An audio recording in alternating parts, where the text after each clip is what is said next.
যশোরে চৌগাছায় ডেকে নিয়ে 4 জনকে কুপিয়ে ও পিটিয়ে জখম করার অভিযোগ উঠেছে কজন আওয়ামী লীগ নেতাকর্মীদের বিরুদ্ধে। এ সময় একজনের পায়ের রগ কেটে দেওয়া হয়। মঙ্গলবার রাত 8টার দিকে বুন্দিলিতলা গ্রামে এই হামলার ঘটনা ঘটে। আহত সোহেল রানা, মোহাম্মদ আলী, আরিফ হোসেন ও আব্দুর রহিম মুন্সি বিএনপি সমর্থক বলে জানা গেছে। তাদের যশোর জেনারেল হাসপাতালে ভর্তি করা হয়েছে। ভুক্তভোগীদের অভিযোগ, আর্থিক লেনদেন সংক্রান্ত বিরোধ মিটিয়ে দেওয়ার কথা বলে ডেকে নেয় বাটিকামারি গ্রামের আওয়ামী লীগ নেতা উজ্জ্বল ও আলমগীর। সেখানে আগে থেকেই রামদা সহ দেশীয় অস্ত্র নিয়ে ওঁত পেতেছিল 4-5 জন।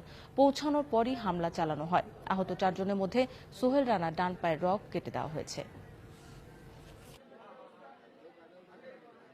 বললো যে ভাই ঝামেলা রাখবেন, আপনারা আসেন কম বেশ করে ঝামেলাটা মিটাই ফেলি।